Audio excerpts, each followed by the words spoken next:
हरे कृष्णा, राधे राधे। कहते हैं कि श्री कृष्ण भगवान को मनाना बहुत ही मुश्किल होता है, लेकिन राधा रानी को मनाना और उनकी कृपा पाना बहुत ही सरल और आसान है। राधा रानी इतनी करुणामयी है कि कोई भी उनका भूल से अगर नाम ले लेता है तो वो सहज ही उनको अपना बना लेती हैं और उन पर अपनी कृपा दृष्टि भी बनाए रखती हैं। यदि राधा रानी का कोई भी भक्त दुखी होता है तो राधा रानी का कोमल मन भी दुखी हो जाता है और वो भी दौड़ी दौड़ी अपने भक्त के पास चली आती है। राधा रानी की एक ऐसी ही सच्ची घटना मैं आपके लिए लेकर आई हूँ।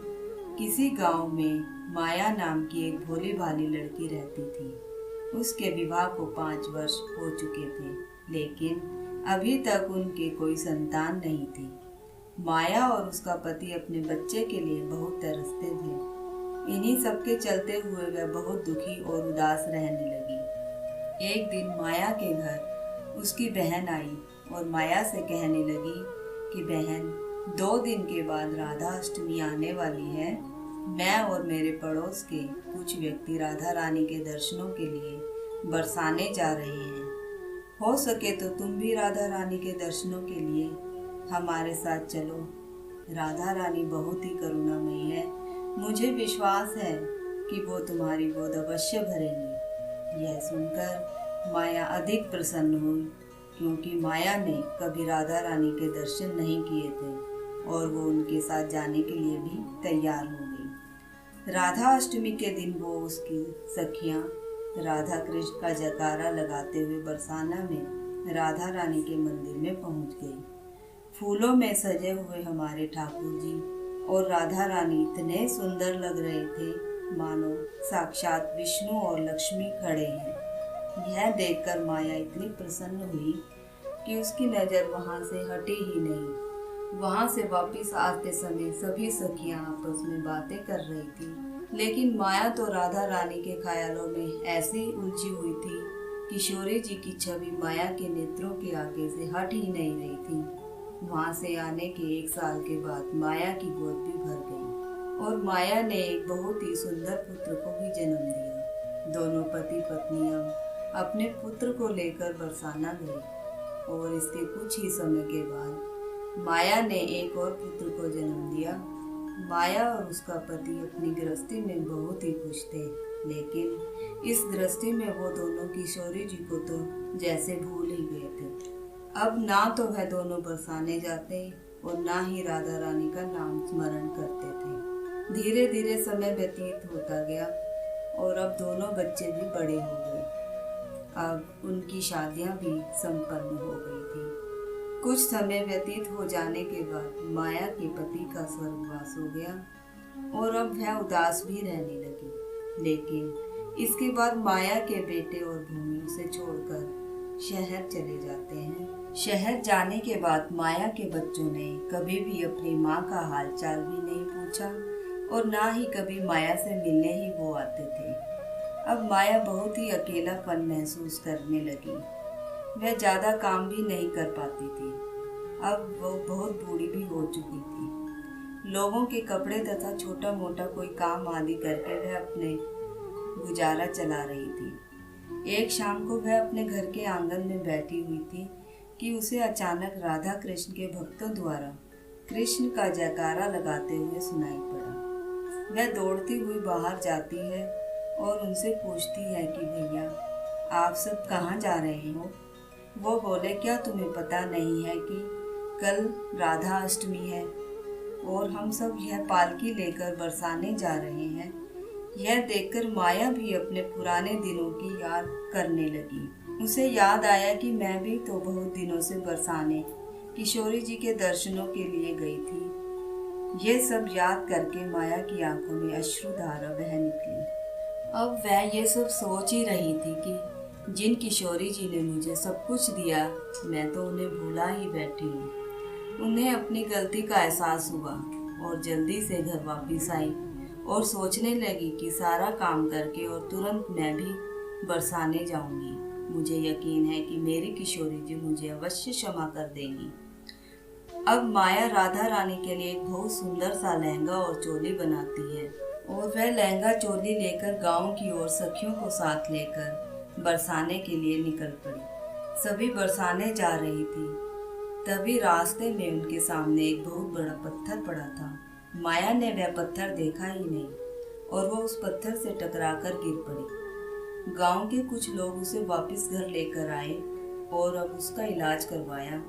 उसके सिर पर काफी चोटें भी आई थी, जिसकी वजह से उसकी आंखों की रोशनी भी चली जाती है। माया किशोरी जी के लहंगों को गले से लगाकर खूब रोती है। उसके आंसू रुकते ही नहीं है और मन ही मन सोचती है कि मैं राधा रानी के दर्शन करने ना जा सकी। लगता है वो मुझसे नाराज हो गई हैं। अब मैं क्या करूं? यही सोचते सोचते माया को नींद आ जाती है। आधी रात को दरवाजा खटखटाया। माया ने बड़ी मुश्किल से दरवाजे को खोला, फिर बोली, कौन है? दूसरी तरफ से आवाज आती है। बोली, मैया मैं हूँ, तुम्हारी बहन की बिटिया श्यामा। माँ ने मुझे कुछ दिनों के लिए तुम्हारी सेवा करने के लिए भेजा है। माया को बड़ी हैरानी हुई और उसने उस लड़की को अंदर बिठाया।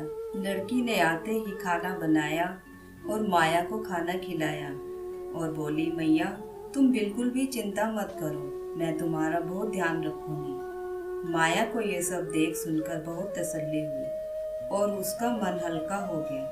अब वो लड़की ऐसे ही सारा काम करती, खूब सेवा करती। ये सब करते करते उसे 1 महीना हो गया। एक दिन श्यामा बोली, चलो मैया आज आँख मिचोली खेलते हैं, मैं तुम्हारी आंखों पर पट्टी बांध देती हूँ। माया बोली, बेटा मुझे तो पहले ही कुछ दिखाई नहीं देता, फिर पट्टी बांध कर क्या करोगी? अरे मैया मेरे लिए ही बांध लो। अब श्यामा ने माया की आंखों पर पट्टी बांध दी और बोली, चलो मैया अब मुझे ढूंढ कर दिखाओ। माया भी उसे ढूंढने लगी, लेकिन थोड़ी देर के बाद तो श्यामा की आवाज भी नहीं आई और आवाज आनी बंद हो गई। माया बहुत डर गई। उसने आंखों से पट्टी उतारी तो वह बहुत हैरान हो गई। उसने देखा कि अरे मुझे तो सब कुछ साफ साफ दिखाई दे रहा है। उसकी आंखों की रोशनी जैसे वापस आ चुकी थी। लेकिन उसने सोचा, अरे श्यामा क्यों नजर नहीं आ रही है? माया ने उसे सब जगह ढूंढा, लेकिन वह उसे कहीं भी नजर नहीं आई। आखिर उसे ढूंढते ढूंढते माया अपनी बहन के घर पहुंच गई। वहां देखा तो श्यामा वहीं बैठी थी। माया ने उसे वहां देखकर कहा, अरे तुम मुझे बिना बताए ही चली आई। माया की बहन बोली कि क्या हुआ माया?